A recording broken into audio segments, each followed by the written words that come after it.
Bonjour, aujourd'hui nous allons faire des produits de développement limité en 0 et on va vous présenter deux exemples, étape par étape et ensuite en un bloc.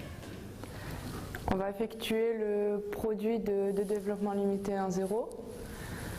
Donc sinus x fois cosinus de 2x.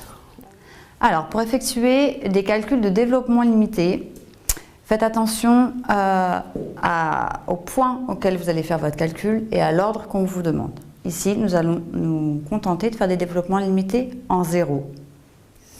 On vérifie qu'on nous demande bien des L en 0, donc on pourra utiliser les formes usuelles telles quelles. On remarque qu'on nous demande à l'ordre 6. Première étape, posez-vous la question de quelle formule je vais avoir besoin. Ici, on va faire du produit de développement limité, on sait qu'on va avoir affaire à des produits. Vous vous posez aussi la question, à quel ordre je dois donner mes développements limités usuels? On fait les développements limités en 0 ici, donc ce sera du développement limité usuel. Vous retrouvez vos formules de d'habitude, seulement vous devez savoir à quel ordre les écrire. Donc vous les écrivez à l'ordre qu'on vous demande dans la question. Ici ce sera l'ordre 6, vous écrivez à l'ordre 6. Écrivons les formes usuelles connues.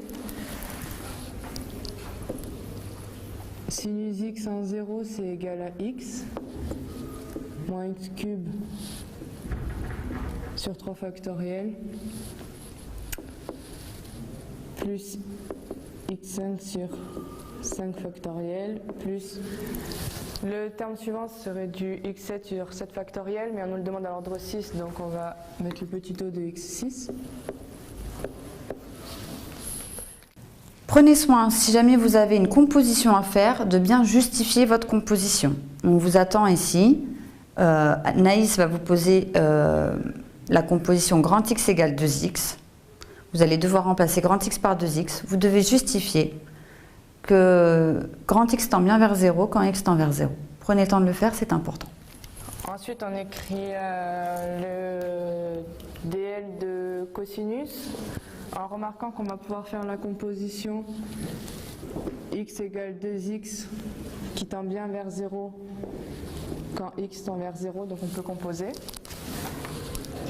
Cosinus grand X c'est égal à 1 moins x carré sur 2 factoriel plus x4 sur 4 factoriel.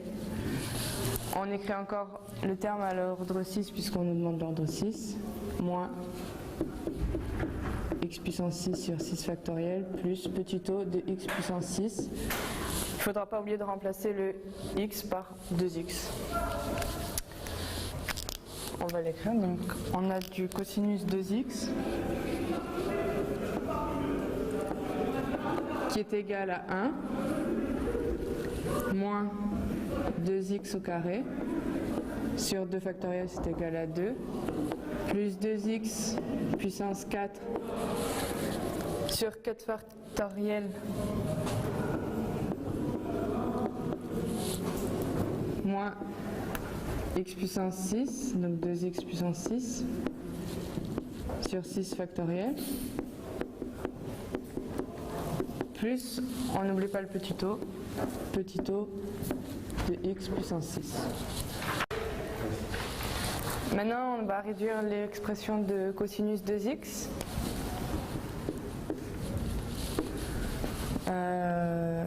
2x moins 2x au carré, c'est égal à 2 fois 2 fois x carré sur le 2 factoriel qui était égal à 2. Plus 2x puissance 4, c'est 2 fois 2 fois 2 fois 2 fois x puissance 4 sur 4 factoriel 2 fois 3 fois 4 moins 2x puissance 6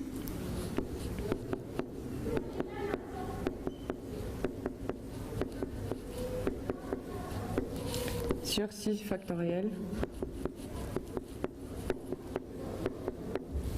plus petit o de x puissance 6. On va simplifier cette expression, donc c'est égal à moins 2 x carré plus 2x puissance 4 sur 3 moins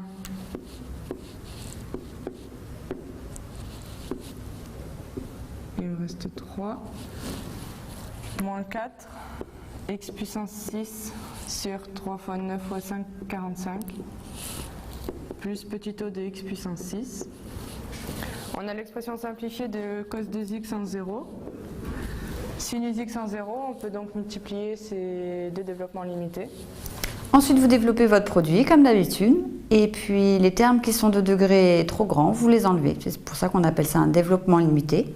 On fait du développement, mais on limite nos calculs aux ordres inférieurs à l'ordre demandé. Ici, sur l'exemple, c'est l'ordre 6. On va garder tous les termes de degré inférieur ou égal à 6.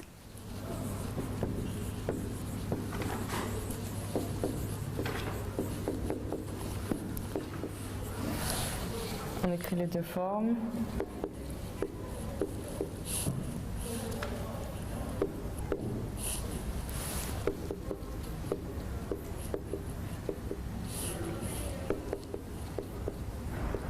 Sans oublier les petits o. Et ensuite la deuxième forme.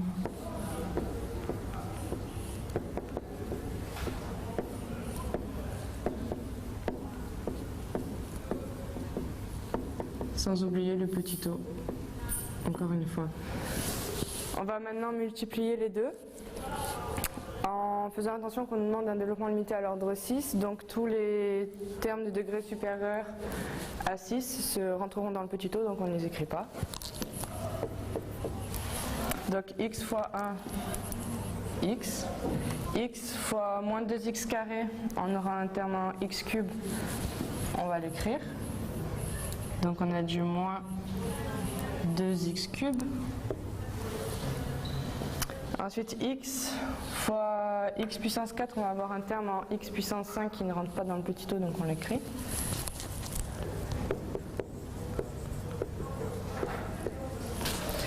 X fois x puissance 6, on a un terme en x puissance 7 qui va rentrer dans le petit o, donc on ne l'écrit pas. On passe au deuxième terme, x puissance 3 fois 1 ne rentre pas dans le petit o. X puissance 3 fois 2 fois x puissance 2 donnera du x puissance 5 qui ne rentre pas dans le petit o. Donc moins par moins plus.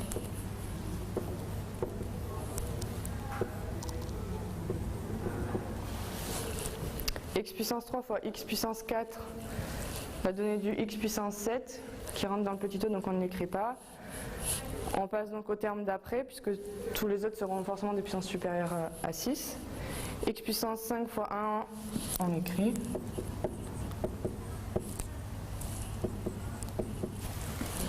X puissance 5 fois x puissance 2 aura du x puissance 7.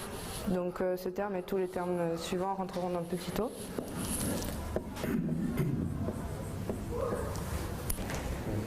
On va maintenant réduire notre expression en regroupant les termes de même degré. Donc là, on a un seul terme en x, on a deux termes en x cube, et on a trois termes en x puissance 5.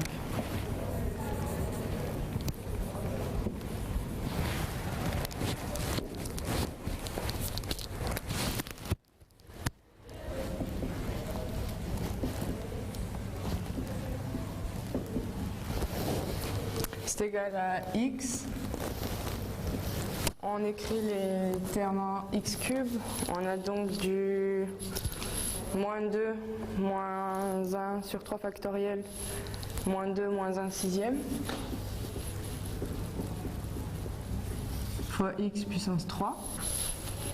Plus on écrit les termes en x puissance 5. Donc on a du 2 tiers, plus 2 sur 6, plus 1 sur 5 factoriel, ça fait 1 sur 720.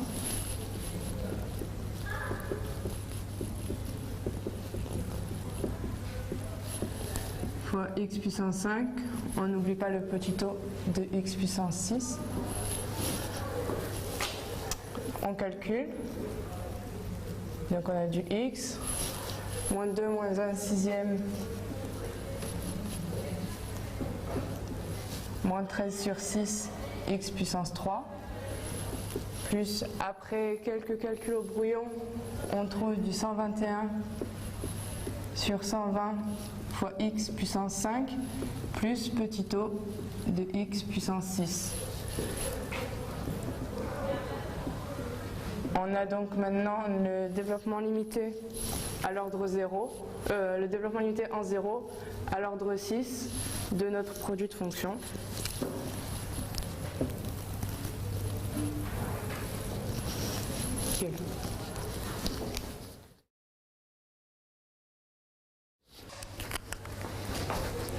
Okay. Donc c'est très bien, ces calculs sont corrects. Juste une remarque ici, quand on remplace grand X par 2x, donc effectivement c'est intéressant de justifier pourquoi on a le droit de le faire. Quand petit x tend vers 0, grand X tend bien vers 0. Donc on remplace chaque terme grand X par un terme de x, et vous voyez ici on a l'impression qu'il y a une erreur. En fait il n'y a pas d'erreur, parce qu'un petit o de 2x puissance 6, c'est aussi un petit o de x puissance 6, parce que 2 puissance 6 est une constante, et donc la définition des petits o fait que ça revient bien au même. De la même façon, quand on développe, comme a expliqué Naïs, tous les termes d'ordre supérieur à 6 sont des petits o de x6. Donc quand on fait x fois 1, ça fait x, ensuite fois x2 ça fait du x3, fois x4 ça fait du x5, et fois x6 ça fait du petit o de x6, puisque c'est un terme de degré 7. Vous pouvez rajouter ici, si vous le voulez ou non, un petit o de x6.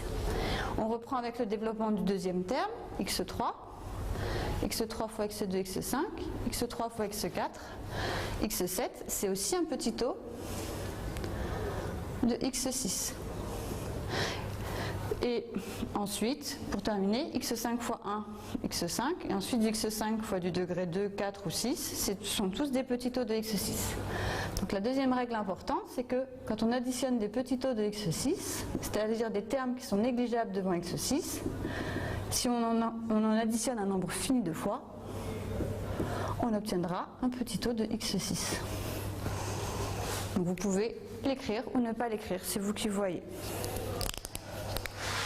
Voilà. Alors les maths, c'est comme le sport, c'est pas en regardant la télé que vous allez y arriver. Donc maintenant la balle est dans votre camp. À vos stylos.